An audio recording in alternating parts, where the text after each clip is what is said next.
Welcome to another episode of Make Your Mind Your Best Ally. So as always, my name is Marta Garzon. I'm a former professional tennis player, and I have my friend and co-host, Dr. Anne-Marie Balkanski. Mind coach. Mind coach, that's right. So in the last episode, we were talking about energy that gets stuck in our body. And so which leads me to today's subject, which is breathing. And it's super important in tennis, especially like in life. Breath is life. Right. So there are many situations in tennis where we're going to be dealing with stress. Mm-hmm. So what I wanted to ask you was, number one, let's talk about the scientific process of breathing. What happens in our body when you're breathing? Oh, a lot's happening and we're not even thinking about it. That's the most beautiful thing. Like we don't need to think about the breath. That the breath is just such an automatic thing. But if you think about your breath, and I'm sure you out there listening is doing it right now, you're probably consciously breathing now. Once we start to think about our breath, it almost changes. Yeah. And majority of the population really does not know how to breathe properly, unfortunately. And that's because we're holding on to a lot of energy. You know, going back to the last video is that we have a lot of stuff that we're holding on, and that creates almost this constriction. So most of us are chest breathers. We breathe through our chest as opposed to using that diaphragm, which is a big, large muscle that we have within, below our lungs that creates space so that we can use the full capacity of our lungs. And so when we're breathing, we're bringing in that oxygen and we're filling our lungs. And if we're properly breathing, we're using that diaphragm that basically will shift. And it'll what will happen is it moves our organs, which will then shift our belly out. And so we're breathing more through the belly. So that's what people are saying when they talk about breathing through the belly. Because now we're properly breathing more through our belly. And that creates a full capacity of breath so that we can absorb the oxygen and utilize our breath more efficiently. But we don't breathe that way. Most of us are breathing through our chest. And what is happening is when we take an inhale, the most important nervous system components that are happening is we're stimulating the sympathetic nervous system. So when we're breathing in, we're stimulating the sympathetic, and the sympathetic is basically called the fight or flight nervous system. If you think about someone that's having a panic attack, they're mostly inhaling. They're it's all coming from your chest. It's coming from your chest, and it's more of that inhale. It's not a balanced breath, and it's stimulating this fight or flight, which is making someone excited. If we have fast, short breaths, someone will get excited. And naturally, because it's stimulating that nervous system that is either telling us we need to fight or we need to flight. There's another nervous system that is actually stimulated by that diaphragm. It's called the vagus nerve. And so when we take a full breath in and we exhale very slowly, we are actually stimulating that parasympathetic nervous system, which is called the rest and relaxation nervous system. And that's during the exhale. So there's a lot of different breathing techniques that we can do in order to make sure that we're balancing the nervous systems. A lot of us are living in this kind of fight or flight state. A lot of people, we're stressed. And especially when you're so angry, like playing, going back to tennis, if you're disappointed, if you're frustrated, if you're nervous, there is a good amount of stress, and that's why we play tennis. But when it turns into something negative, that's when you start, creating all those hormones that you were talking about in the last episode, where the whole reason why we're playing is because we like this game, right? Yeah. We don't have to play. Even the people that do it for a living, they do it because they like it. At some point, they retire and, they continue to play. Otherwise, if they didn't like it, they would stop. If they were just doing it, for the money. But going back to breathing and being super stressful, for example, there's a particular situation that I always think about. Like when you're super excited, when you're running after a ball, somebody just hit a really difficult shot and it made you run all the way to the corner and your heart is like coming out through your mouth. What's the key there? Would you say that, control that, make sure that you're not breathing from your chest? That is there a way that you can breathe from your stomach at that point? Well, at that point, you have to just catch yourself and notice.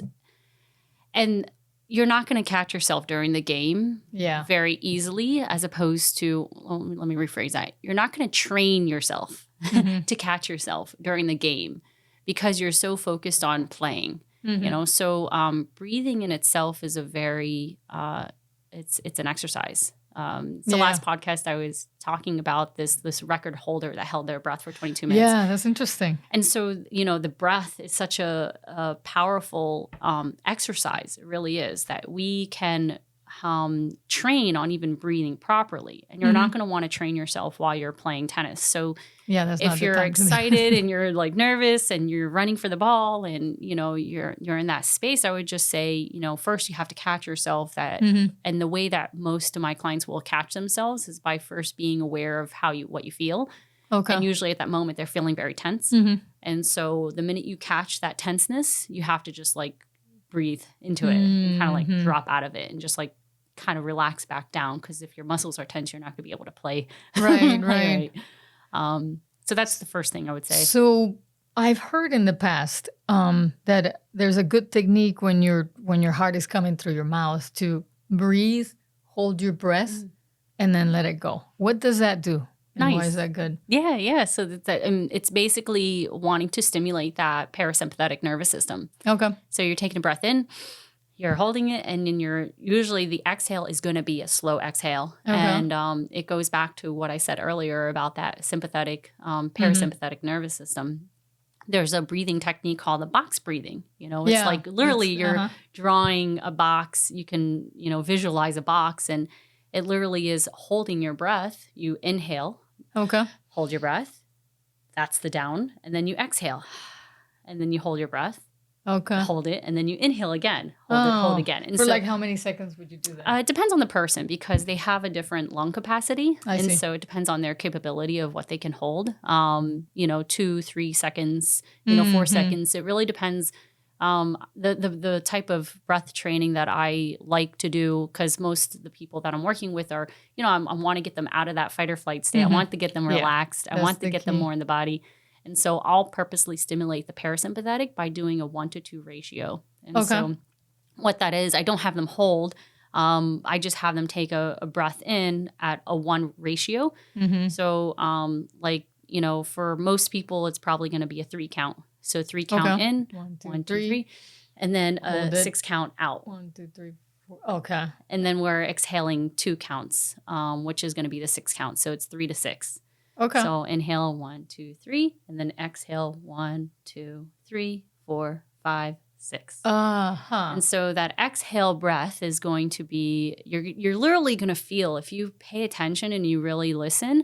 And this is something that you would want to practice not while you're in a match, because it takes time. It's not the right time. It's not, but it does help you to become more aware of the breath, and to train your body also to breathe, like to at least come back. Okay. To relax. And when you exhale, you can literally feel your body almost like settling in. It's just that's interesting, because I feel when I do that, I feel like my heart slows down. It's been going a million miles an hour, and so is that the result of basically everything just kind of goes back to normal? It's that, I mean, the parasympathetic is the nervous system that allows you to usually, like, literally to go to the bathroom.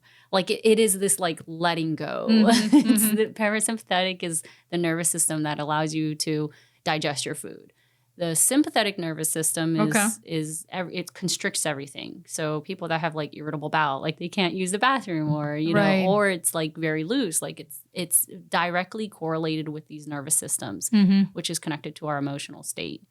Yeah. And so for sure, what the person was talking about, holding the breath, holding it in, they're really wanting to stimulate that parasympathetic to relax you.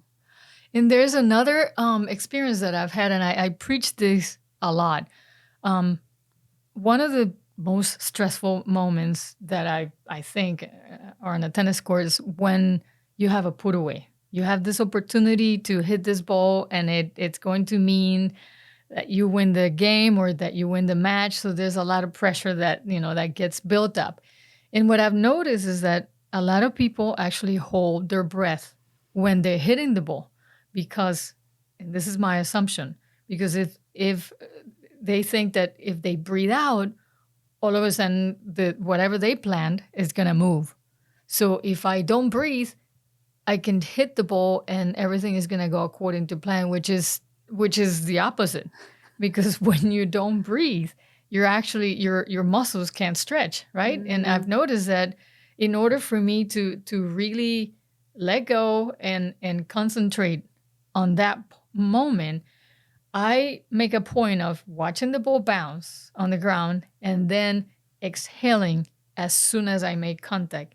And what happens to me, my body is like all of a sudden my shoulders come down, my arm stretches, I'm more in contact with what my hand is doing, and there's like an easier process that happens in my body. There's not all this like, oh my God, I better not miss, and like everything just gets connected. I love that. So yeah, it's unbelievable. I mean, it's a perfect combination of the breathing and the trusting, and easier said than done. Yeah.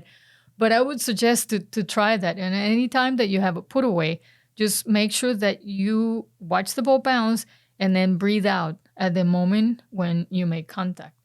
So let's continue about the breathing, because I'm really interested in the two systems that happen inside your body, and also what we were talking about, moving energy in your body last time. So when you're breathing in, you're bringing in oxygen, right? Yeah. And then breathing out, you're also moving energy that's stuck. So can you talk a little bit of the benefits and the what's not so good about holding that energy?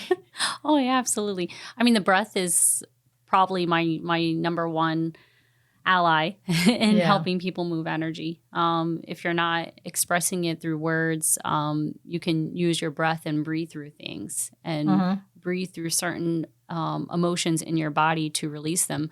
And it's not that we need one more than other. I'm not saying like you need to breathe, like do the 1-2 ratio, as your main breath.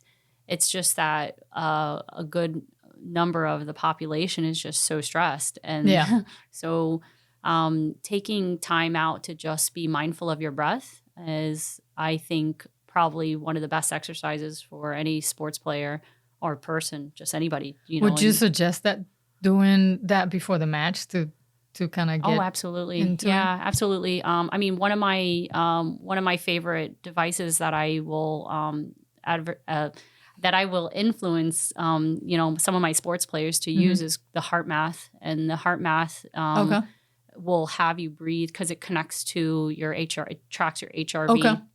And so it'll help you breathe in a specific way to help you regulate those nervous systems. And so they have devices where, you can, for like Olympic players and whatnot, to do for like 5 minutes right before they get out there to, how cool. To compete. And they just breathe for 5 minutes right before they're competing.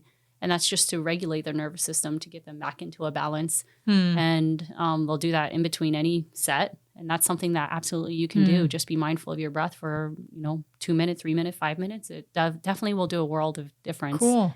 So you said something earlier that stuck in my head. I want to bring them back to their body.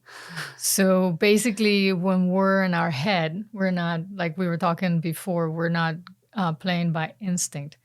So basically what you're saying is you have to trust your body and the things that you feel. So can you elaborate a little bit more on trusting your body? And sure. I mean, it is a process to learn how to trust the body. I mean, the best thing that I can say is, I love meditating. Yeah. So to sit and just to really become more aware of your body, and to sit in silence with it, to listen to it. And when I say listen, is not listen from the outside and hearing your belly grumble, listening inwardly. Yeah. And, if I close my eyes and I really go inward, I can listen, meaning I can feel the sensations within my body and what I'm feeling. And when I breathe consciously, I mean, I've done intense breathing, and there's so many different types of breathing where you really start to move emotions in your body or move energy in your body, and it will even create kind of these subconscious held emotions that you may not be aware of. So there's different breathing techniques that people will do called holotropic breath, where they breathe very intently. And I mean, you know, you may be seeing out there like videos or people that do it where they just start wailing and crying, you know, because the breath really gets into that subconscious crevices of your body. I don't know how else to say it, but because that's what it is. The body is the subconscious mind, and it holds and it communicates, and it really takes in a lot more than your thinking or conscious analytical mind does. The analytical mind is just 10% of who we are. You know, it's so cool. And I always go towards the emotional side of playing, because to me, tennis is an art. And it just makes so much sense that if you're playing from your body, you're really enjoying what you're doing.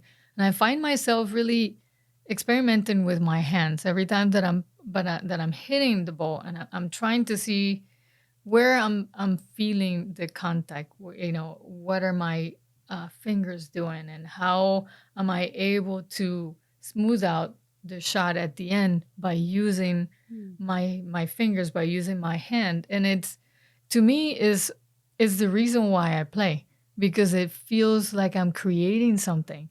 So I guess my suggestion to you guys would be really play from your body.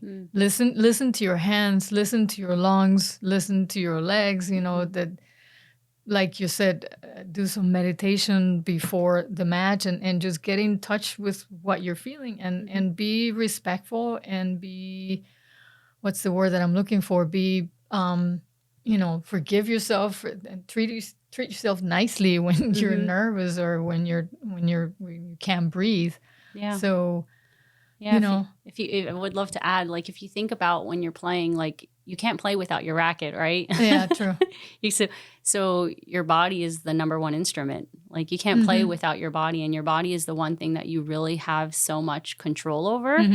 But we're fearful of that, which we can't control. And so we're fearful of our emotions because we don't know how to control our emotions. But I definitely come from the school of thought that you can control your emotions. You know, you can control your thoughts. That more than anything, those are your controllables. But it does take some time. It's training. That's cool. Yeah. That's a great thing to remember. Well, as always, we could talk for hours, but we're going to leave it here. And I thank you again for all the good insight. Thank you. And thank you guys for participating. And, you know, as always, please, if you have any questions, anything that you would like us to talk about, any experiences that you've had, and you would like us to talk about it, please make sure that you write down a comment, and we would love to entertain that.